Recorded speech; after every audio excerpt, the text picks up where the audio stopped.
The golden light from the chandeliers of the Crestmore Country Club shimmered across the marble floors during the annual Delgado family gala. I smoothed the wrinkles in my navy cocktail dress, fully aware of how understated it looked among a sea of couture gowns, silk ties, and vintage watches. At 38, I was considered the family's lost potential, a polite euphemism for failure. "Isabella, there you are!" My cousin Claudia's voice rang out with the kind of polished confidence that only came with a $300,000 bonus and a corner office.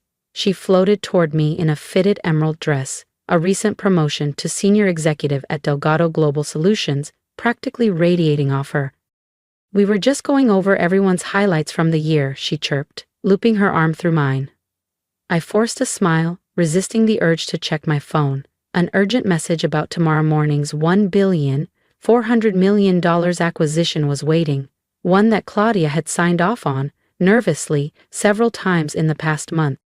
"Hello, Claudia. Congratulations on the promotion," I said with practiced warmth, silently recalling the confidential files sitting in my briefcase, files that had come directly from Claudia's legal team stamped urgent. "Thank you, darling," she said, barely brushing my cheek in a faux embrace. Her perfume was expensive, overly floral and entirely too strong. "Surprised you even heard, considering how independent you've been lately." She said independent like it meant unemployed. She motioned toward a circle of polished relatives nearby. "We've just been chatting about the year's accomplishments. Mateo got tenure at Stanford, Leela just opened her 4th boutique in Soho, and of course, I'm leading the Delgado Tech merger with Easton Industries." Just then, Aunt Marcella, my father's sister and Claudia's mother, appeared beside us, a flute of champagne in hand and judgment in her eyes. "And what about you, Isabella? Still doing that consulting thing?" The way she said consulting made it sound like I was hawking prepaid cell phones in a mall kiosk. "Yes, still consulting," I replied evenly, sipping my sparkling water. I thought of the global meeting set for tomorrow, the final green light moment where I would sit across from Claudia's executive team and approve the terms that would either save or swallow Delgado Tech whole. 10 years, Claudia mused, shaking her head slowly like she was mourning a loss. 10 years since you walked away from that prestigious position at Sterling & Co. And for what? A boutique consultancy nobody's ever heard of? I thought of my private villa in Lake Como, the townhouse in London, and the tech startup I'd quietly bought out last month, none of it under my name. The real power of Vanguard Strategies lay in its anonymity. As founder and CEO, I had grown it into one of the most discreet and influential forces in global corporate strategy, operating behind shell entities and layers of holding companies. "We're doing just fine," I said, letting the edges of a smile slip through. "How's the merger coming, by the way? I heard Easton's board was pushing back on the proposed equity split." Claudia's polished expression faltered for half a beat. "It's under control," she said quickly. "But I wouldn't expect you to understand billion-dollar negotiations." Before I could answer, our cousin Rafael, newly made junior partner at a mid-size law firm, sidled up with a glass of bourbon in hand. "Isabella, still in that tiny office on Lincoln Street. You know we're hiring if you're ever interested in something more stable, admin support perhaps. I could put in a word." I bit back a laugh. Just last week, Raphael's firm had pitched their services to Vanguard, hoping to land a role in the Easton merger. They had no idea the CEO in the video call, blurred background, understated tone, had been me. "That's very kind, Raphael," I said, smiling sweetly. "But I'm quite happy where I am." And I was. Very happy, in fact. Because tomorrow, they'd all find out who really signed the contract that saved their legacy. "Honey," Aunt Marcella interjected, her voice sugar-coated with that fake concern only family can perfect, "you really shouldn't settle for just being comfortable. Look at Claudia. She's about to close the biggest deal in Delgado Global's history. The merger with Easton Industries will make her career." If only they knew. Easton was one of my shell companies, created specifically to pressure Delgado Global into a corner, right where Vanguard Strategies could step in as the savior. Claudia's career-making merger was actually the final move in a plan I'd spent years constructing. A plan designed not just to expand my firm's influence, but to show my family exactly who they'd been overlooking all this time. "Speaking of the merger," Claudia said, checking her rose gold watch, I should go. Early meeting tomorrow with the consulting team. They're just advisors, of course, but corporate likes us to humor them. She gave me a bright, patronizing smile. You should stop by sometime, Isabella. See what a real business looks like. I swirled the last of my water and placed the glass down calmly. Actually, I replied, I've got a meeting of my own tomorrow, a signing ceremony, in fact, rather important contract. Raphael, ever the opportunist, grinned. Finally landed a client for that little consulting firm of yours? I met his gaze and smiled, not smugly, just knowingly. You could say that. Tomorrow's going to change a lot of things. As I slipped out of the ballroom, I heard Claudia's voice behind me, hushed but cutting. Poor Isabella, still playing pretend after all these years. What a waste of potential. In the quiet of my car, I finally checked the email buzzing in my pocket. It was from Matteo, my senior advisor. Everything's ready. Delgado's board is desperate. They'll sign anything. They still don't know we hold every card. I drove through the city to my penthouse, a place my family didn't know existed, and spent the evening reviewing the final terms. The merger contract was long, dense, and beautifully engineered. Buried in it were clauses that would shift strategic control of Delgado Global directly into Vanguard's hands, and ultimately, mine. Claudia thought she was closing a deal. In reality, she was delivering her company, our family's legacy, to the cousin she'd always treated like background noise. In my home office, I opened the secure cabinet and pulled out a thick folder labeled Project Delgado. Inside were years of notes, timelines, comments, even family interactions, all lined up next to pivotal business moves.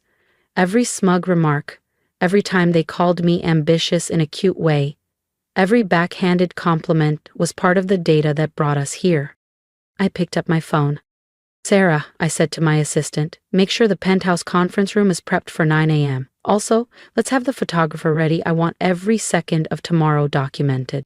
Yes, Miss Phoenix, she replied without missing a beat. That name, Miss Phoenix, never appeared at family dinners. But tomorrow, it would be engraved on the final page of a billion-dollar contract. As I lay in bed that night, I couldn't help but smile. Revenge didn't need to be cruel or loud. Sometimes it just needed a signature line that read, Isabella Phoenix, CEO, Vanguard Strategies. The next morning, I stepped into my private elevator at the heart of Manhattan's most prestigious office tower. My tailored charcoal Armani suit, never worn to family functions, fit like armor. As I rose to the 62nd floor, the city lit up beneath me, unaware it was about to witness a quiet reckoning. The elevator doors opened to floor-to-ceiling glass in a perfectly set boardroom. Good morning, Miss Phoenix, Sarah greeted, placing a folder on the table. Let's begin, I said. And just like that, the game changed, forever. Good morning, Miss Phoenix, Sarah greeted me as I stepped out of the private elevator into Vanguard's executive wing. After 10 years, she was one of the few people who had witnessed both sides of my life.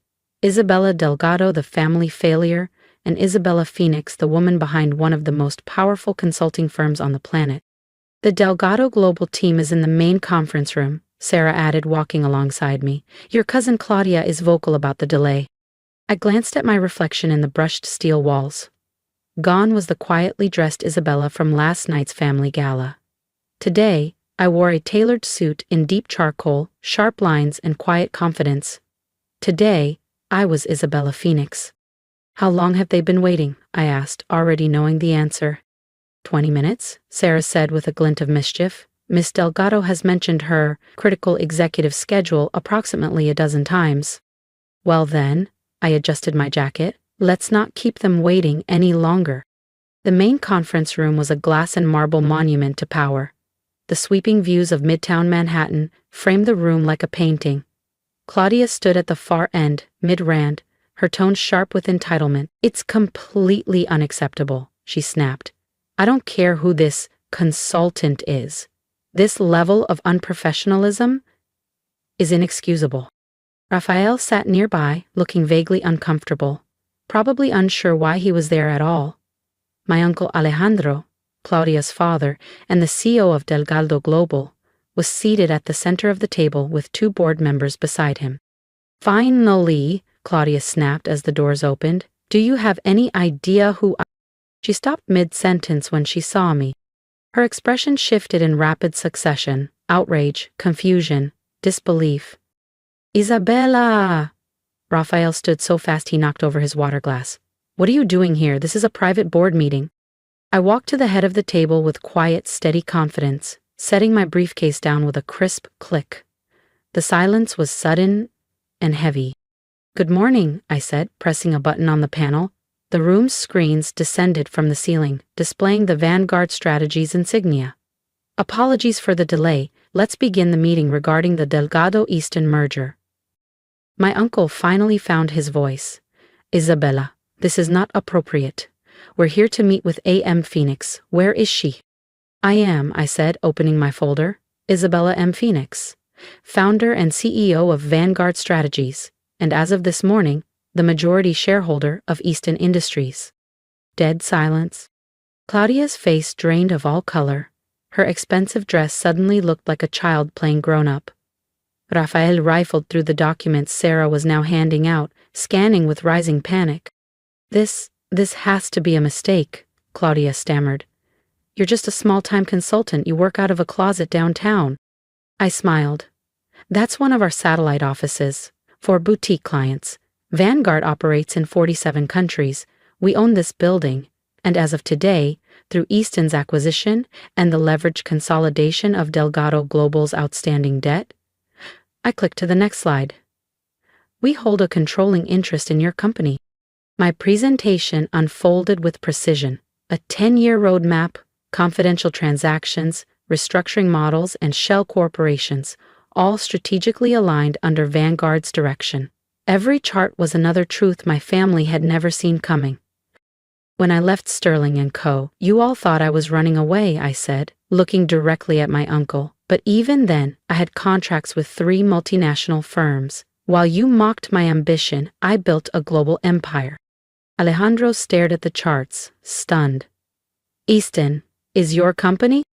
"Through a series of holdings and silent partners, yes," I said calmly. "Just like the venture firm that's been quietly acquiring Delgado's outstanding debt for the past 3 years. I turned to Claudia, whose silence was finally more telling than her usual bravado. "You thought this merger would save you, but the terms? The consulting fees? The leadership shift?" I paused. "They're not up for negotiation." Because this time, I wasn't asking for a seat at the table. I owned it. I pulled out the final contract and placed it carefully on the table.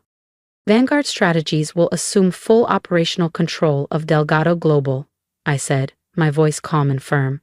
"We will restructure the management team and implement a new corporate strategy effective immediately." "You can't do this," Raphael blurted out, his usual legal swagger faltering. "The board would never approve." "They already have." I nodded at Sarah, who tapped the tablet in her hand. The screens in the conference room lit up with a list of board members' signatures. "The vote passed last night unanimously," I continued. "Once they reviewed the full terms of the merger, including the details of Delgado's outstanding debt, they understood the consequences of not moving forward. Without this deal, the company would be facing immediate loan recalls and regulatory review." Uncle Alejandro stood slowly, the weight of his unraveling legacy visible in his hunched shoulders. "Why, Isabella?" he asked quietly. "Why go to all this trouble?"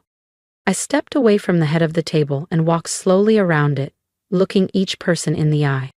"Because 10 years ago you all taught me a valuable lesson," I said.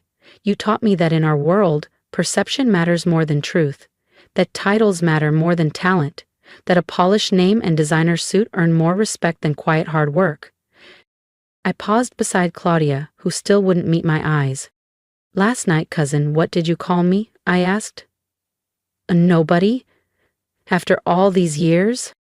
She flinched, mascara smudged beneath her eyes, her silence louder than any response. "Here's today's reality," I said, returning to my seat.